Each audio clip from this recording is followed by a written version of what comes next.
All right, hi guys. You're gonna have to bear with me a little bit here. I am obviously a little under the weather. I had mentioned that in the previous video, but there was a topic I wanted to talk about. It's scales, if you're curious, but I'm gonna ramble here a little bit at the beginning. So I had mentioned previously that there was a gig I was supposed to have. It's supposed to be like right now, and I was supposed to sing for it. It actually turned out that I ended up feeling way worse than I even thought I was going to feel, and so um, I ended up having to scramble all day yesterday to record all of that service, and I couldn't sing. There's a lot of singing that needed to be done for that, um, and I ended up having to recruit my wife to help with some of the vocal stuff. So, yeah, it's just the joys of working professionally as a musician. I do not recommend because it's one of those situations where what happens when I'm sick, like part of the problem is I have put myself in a place where I am irreplaceable. And that's a good place to be in if you're irreplaceable because of the unique variety of things you can do. That's cool, but then like you can't afford to get sick like I did.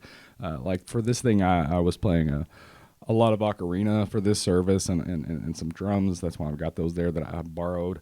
Um, and so, like, there's just not somebody else who can just jump in and like play all these ocarina things while playing keyboard and doing live looping. So I'm, it's frustrating. So anyway, so let's talk about scales. So somebody had asked about scales and teaching scales in the piano teacher subreddit. Um, and I don't know. I just started pouring my thoughts out like I do stream of consciousness. And I just thought, while it's still more or less on my mind, I would talk about some of my thoughts about scales. Um, so their first question is, do you teach them with or without sheet music? Pardon me. This is a really complicated answer. Like it seems like it should be an easy yes or no, and it's just really, really, really not. And the reason is because I've been practicing a lot of guitar lately. Once I had a little more time, I was trying to get back into practicing guitar regularly, um, more kind of on the classical side. But I've been doing, I had been working on all of my major scales in open positions for all keys in the open position. And one of the problems that I found is that, you know, as a person who's already trained, the thing that I want to do is immediately be looking at the page and making that association, because I know how important it is to make the association uh, between the notes you're playing on the page for reading later. And I also understand how important it is for me to know the notes on the neck. But when I would be trying to practice, there was just too much going on. I couldn't focus on that. And if I tried to, I mean, I didn't have the good proprioception yet, so I couldn't look at the page and not miss frets. Um, and I couldn't even do things like say or think the notes out loud as I was playing them, even though I know that's useful to do, because I had to think too hard about like, what do I just need to do with my fingers? Just where do my fingers need to land? And then also, you know, trying to get alternate picking in my right hand. Um, it's just too much mental bandwidth that I'm spending, and I don't have enough to spare.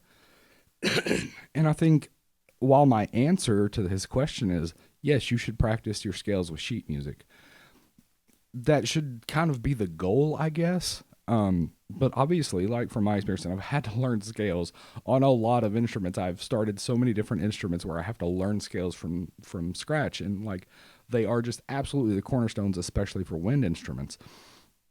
But uh, I just have to focus first on just the technical part of it. And so with guitar, I just told myself, okay, I'm just gonna like think about what my fingers are doing. I'm gonna stare at my hand, and I'm going to make sure that I'm fretting in the right places, and I'm just getting my fingers where they need to be. And then after I had built in a little bit of that muscle memory, that procedural memory, uh, the thing I don't think you should build in for specific pieces, but for technique, absolutely. But once I built that in, okay, I don't have to think so hard about what my hands are doing. So then I would notice that, oh, I can really start thinking about what notes are here. So when I would go to a key where, like, I don't know, like I would have trouble finding F sharps for some reason on guitar. Like there's something weird about finding the F sharp for me on that fourth fret there. And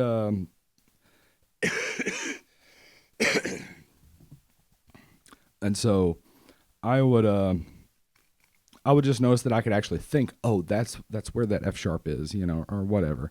I could be thinking about all the notes while I'm playing, and it wasn't getting in the way. So it's getting better where I could actually say the names of the notes out loud. And also my proprioception got better. And for the most part, my melodic sight reading has gotten better on guitar. And my ability to just look at scales on a page and read them and practice my scales on a page is better. And in fact, because I wanted to sort of simplify my scope and I haven't found a good set of them on the page, I think I'm actually going to get into Finale and write out the scales that I am currently practicing just for myself, because I want to have them in the limited capacity where I'm at, just as a practice tool, so I can start associating what I'm playing on the neck with what's on the page, without having to use sort of the extended range scales that I think are useful, but I'm not there yet, stuff like that. So anyway, bringing it all back to piano, it's the same thing, and I think this is a thing that more advanced pianists who've been playing for a long time don't think about. Like, yes, I think the answer is you should be looking at the page when you're playing your scales at some point. Like, you need to create that association between what you're playing and what you're seeing. But I don't think that a beginner is going to be able to do that. It's so hard when you're first learning your scales. I mean, I do remember, because I started late. When I was first starting to learn my scales, I remember how hard it was to just think about, okay, 1, 2, 3, 1. And, as I'm learning different scales, it's like, oh no, F major is crazy hard because I cross after 4 instead of after 3. Like, that was so hard for me. And then trying to, coordinate both hands together, it's a nightmarish thing where I would have to think back and forth between my hands and think about which finger is happening on which hand before I can even move forward. So I get it. I get how hard that is, and I think that you just have to think about the physicality of it to start with. You need to get it under your fingers first, and then you can go back and work on, okay, now I can really associate the note names, which on piano is a lot easier than it is on guitar. I mean, you don't have to think that hard about it, and they kind of all exist in one place. So, and then eventually you get to where you could just read it off of a page and have no problem. That's a great place to be practicing your basic proprioception, because how hard are scales at some point? Because when everything's in stepwise motion, once you've practiced them enough, you really probably don't need to look at your hands, because you're so technically facile with them, and no leaps helps when everything's in stepwise motion. That gets pretty easy. So yeah, that's kind of what I think about that. I think you shouldn't overlook the fact that you do need to work on just making sure that you have the technical facility first. And just because, the end goal is one thing doesn't mean you shouldn't work up to it slightly in a different way. And I think some people overlook that. So let's look at these other questions so I can jog my memory of what I was talking about.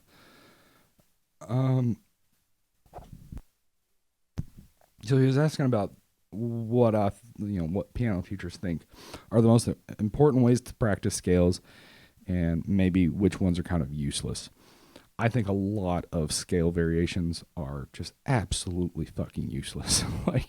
There's so many, and I'll tell you what I think the problem is. The reason there are so many of these scale variations is because classical pianists think that scales and arpeggios are it. Maybe your cadence patterns. But for the most part, they think that's it. So once they're done and you've graduated from your scales, it's okay, now I need to find other scales to practice. And so it's contrary motion scales and things like that. And I think that that's pretty useless. That's just not a thing that I almost ever run into in the real world. Cool, it's a brain teaser, but how practical is it? A much more practical thing to do would be to play a sequence. I don't have the camera on the piano, but I'll play and you'll kind of get an idea of what I'm talking about. So like you could pick a sequence pattern like, or right, like guitarists are asked to do that kind of thing. That's a thing you run into a lot in guitar, and for some reason it's weird to me that guitarists, even like hobbyist guitarists, are told to practice in those kinds of patterns, and you don't see that in piano nearly as much, and it's just as, if not more, useful, especially to like somebody who's playing kind of more formally. And it doesn't even stop there. You can make all kinds of those kinds of things. Hand exercises, realistically, they are just sequences. You're picking any pattern and then you're just repeating it up through the scale. So I could make up anything.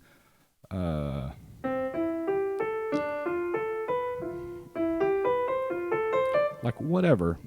Now do that in every key. Then that's one of the things is you'll start to learn. You'll start to get the kind of, actually I should have mentioned this earlier, the finger contingency. So the thing about fingerings on piano is that the way that we decide fingerings is largely about contingencies. Like, how do you choose a good fingering for a situation? And it's always about, oh, well, I need these fingers for this, so I need to use this finger for that. And for sight reading, obviously, you have to get good at doing this really, really fast. One of the best places that you build in finger contingencies is on scales. They build in without you even thinking about it, just through osmosis. You start to think, oh, well, I need to hit this black key and I have this many white keys on the side, so I should cross with this finger. Even just think about like your C major scale versus your F major scale in your right hand. You normally, if you have a white key scale, you cross after 3, but here you're like, oh, but the fourth note in that scale is a black key, so I'm going to have to hit it with 4, and that means I have to cross after that, and that changes things later. That's a lot of little things, but you build those in and you learn your crossings that way. So when you're in real music and you're in the key of E flat or something, you know whether you're going to throw up a 3 or a 4 to make a certain crossing based on how many fingers are on either side. So back to my idea about expanding scale practice, not using things like contrary motion, but things like sequences. Practicing sequences in every key is going to build more contingencies, and they're more likely to be the sorts of things you'll run into in the real world, in actual music. So I think that there are just a lot of classical things that they build in that are they're parlor tricks. They're not really useful. He had mentioned scales in sixths and thirds. Now, I'm not sure what he's talking about for sure. I think there's probably some value to doing like, here's scales in tenths. So like if I was starting in the lower octave down here, sorry, you can't see the piano, and I was starting on the third in my right hand and I played something, playing those, in tenths, that's kind of useful because you have to coordinate using different fingers together. You still don't run into a whole lot of that in real music. It is a little bit of a brain teaser coordination thing. Those are vaguely useful. What I think is not useful is things like double thirds. So it is and it's not. So playing, but in both hands, I can't even. So like, this is not a thing I run into. And one of the problems is thirds and sixths 100% are useful. Like having good fingerings for your thirds and sixths in every key is super useful, and it's a weakness that I have, and I run into it in music, but I have worked on it some, and I notice how much easier they are for me now than they used to be because I've put in some work on them, and I realize how valuable they are. What's not valuable is doing them in both hands at the same time, because I don't ever run into that. And ultimately what ends up being the problem is that you're focusing so much on trying to get both hands to be playing 2 notes at the same time with these really awkward fingerings, at least starting out. They're very awkward. It's just too much to think about. And on top of that, the long-term goal should be being able to play them finger legato without any pedal and then be smooth. So there's just too much going on there. I think you actually would just get a lot more. You would save more time because that's the argument of hands together scale practice is you're saving time. But you would save more time by just practicing in one hand, where you can do it very cleanly and you can focus on what fingers need to happen, and you will get more repetitions, because with one hand doing that technical exercise, you'll probably be able to play it at double the speed. And then you'll be able to build up more speed more quickly. That means you're going to get in more repetitions. Your hands are going to get more used to doing those very unique finger patterns that are kind of weird with things like thirds and sixths, that are really kind of awkward, especially if you have small hands. And doing them in both hands separately, you're just going to get better focus anyway. And you don't need to do them both together, like just in real world situations. So yeah, sure, I guess if you have them just so flippin' awesome in both hands, go ahead and play them hands together. But that's another issue I have with scales. People focus so much on velocity. Once you get to a certain point with your scale speed, stop. Like, just stop. Stop practicing scales. Move on to something else that's more useful. Find something more valuable to practice. Scales are super important. Scales and arpeggios, absolutely important. And beginners should practice them. And yeah, it'll probably take you years of practicing them regularly to be very fluent in them. The thing is, you just don't need them that fast. And I think the problem is they just keep practicing them because that's just a thing they always do, and they don't even think about why they're practicing scales. They just do it because they've always done it, and they focus so much on velocity, and that velocity is useless for so many reasons.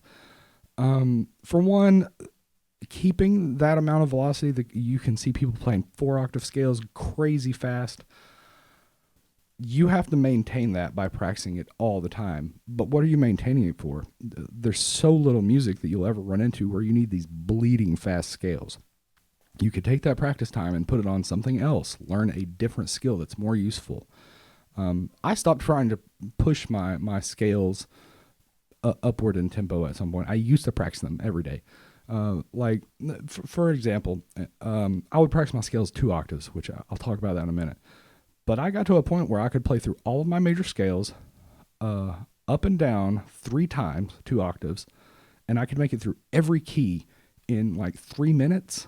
Because, I could play them very, very quickly. So I just set that metronome, and I would just play 3 times up, 3 times down, and then next key 3 times up, 3 times down. And, in like 3 minutes, what was I even doing? Like, what was the point? The thing is, if I need to have any relative velocity for scales because I ran into it in some music, I can work on it for that one thing. There's no point in me practicing daily on playing my scales at some bleeding fast tempo, because I just never run into it. But what's more useful is, like, I don't know, what if you worked on some accompaniment patterns, or like stride, or, you worked on your thirds and sixths, or you worked on sequences, or you worked on comping. There's so many other skills that are much more useful, especially sight reading. But people are spending so much time on their scales. And so I had mentioned the 2-octave scale thing. That's another thing that I think is wasteful. 4-octave scales are a really common thing. There's this small amount of use that you get out of 4-octave scales.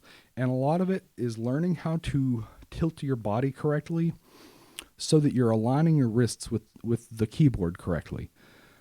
That's vaguely, it is important to be able to do that in the extreme registers of the piano, but you so rarely really need that. And so you're spending all this extra time, because those extra 2 octaves for however many repetitions do add up if you're practicing it daily. You're wasting all that time for something that almost never is an issue. So yeah, I don't think practicing more than 2 octaves on scales has any value. So kind of rambly here. Okay. He also mentioned the melodic minor and whether or not that's important. I kind of don't think so. Like, I hadn't actually thought about it until he mentioned it, but I don't think so. I think the harmonic minor scale is important, because the harmonic minor scale requires you to do some kind of weird spacing things with your hands, and you have different crossings in a lot of your harmonic minor scales.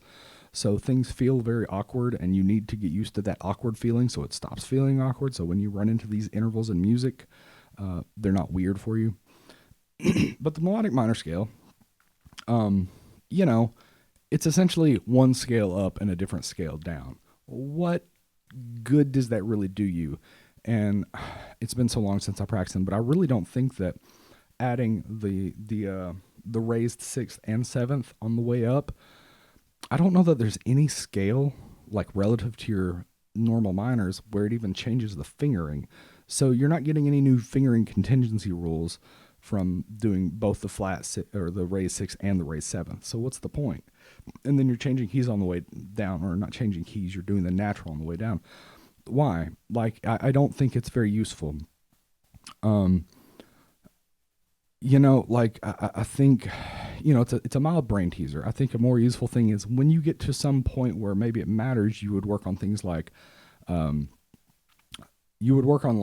scales. And then I would say learn your modal scales, I guess, in the way that I would consider correct. And that's basically, for things like D Dorian, you should think of that as essentially being like the major, D major, with a flat 3 and a flat 7. That way you can always spell your Dorian.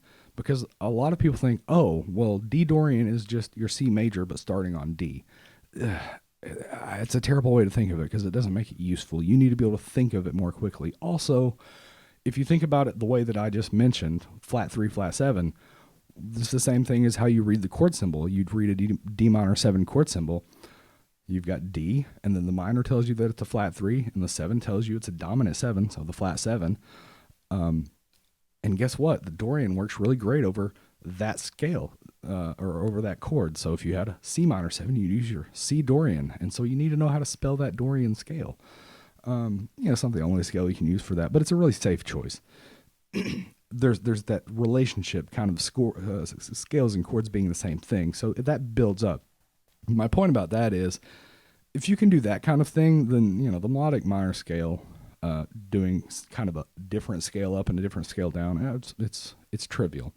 I think an even more useful thing would be playing up in one key and then down in another, like do something like play C major up and then on the way down play F major, or jump to F major. You can do it a lot of different ways.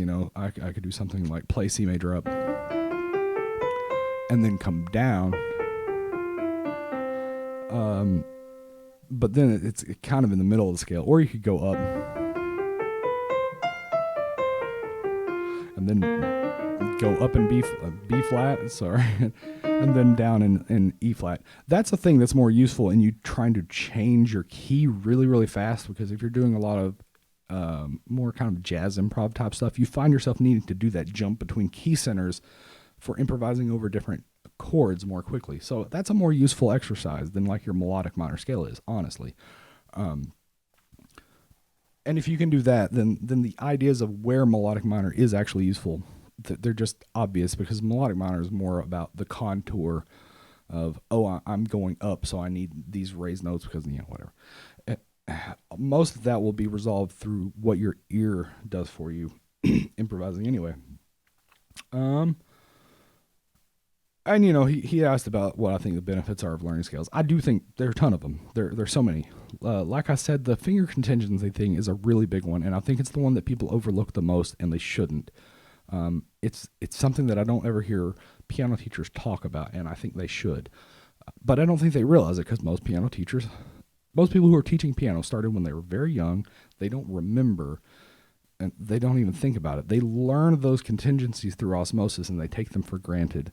And they never think about that part. Maybe they think about the theory side of it or something. I think a lot of piano teachers don't even know why you would even bother teaching scales at all. Do it because my teacher told me to type crap. But there are there's so many, you absolutely should learn your scales. There are so many things that come from learning your scales. But I think you need to replace your scales at some point. This is another thing that's really important to me. People practice their scales, and then they get to that point, like I said, where they just start chasing velocity for no purpose. Move on. If you can play your scales reasonably, just move on. Find something else that is giving you the same thing that that's giving you the same thing that the scales would have. It's replacing that idea. These scales were actually teaching you a thing, and you had to think about different fingering patterns and think about things in different keys and learn your key signatures. Okay, move that to some new thing. Like I said, with sequences, you could do comping patterns, you could start playing through pick a progression and play through every key in that. Because like, I think one of the examples that I gave when I was rambling about it in that thread was, if you can play your F sharp major scale and your F sharp major arpeggio, how good are you at playing in the key of F sharp? Like, I don't think that actually makes you that much better at playing in that key. However, if you were playing through like some like 1-5-6-4 progression or something like that, in every key, and you covered F sharp, now you're having to think about like, oh, well, what is my 4 chord in F sharp? And you get familiar with the key and the common chords in it and the shapes moving between those chords. That's the stuff that's going to make you really decent at being able to read in that key. Granted, you don't get to actually like read in that key very often. So the actual association part is always going to be lacking because you run into other keys more, but the physical part will be there. You won't have this thing where it's uncomfortable to move between these shapes. You'll be used to the chords that you're moving between. You'll be able to think about, if I'm in F sharp, then, I absolutely should just expect that I'm going to have, C sharp major chords and C sharp dominant chords, because that's my 5 chord and B is my 4 chord, that kind of thing. You just know those things very quickly.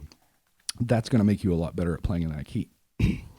So, yeah, I just think that scales are something you should graduate from at some point. They shouldn't be a forever thing.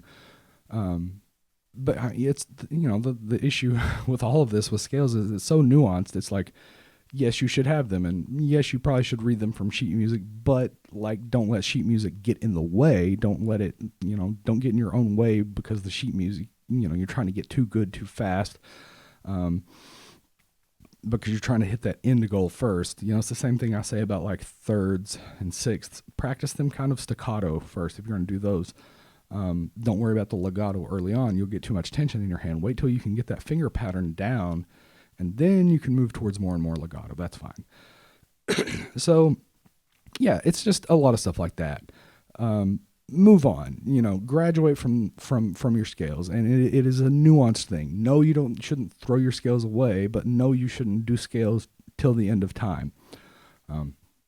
Anyway, I'm going to go rest my voice, but I couldn't help myself. So hopefully somebody found that valuable.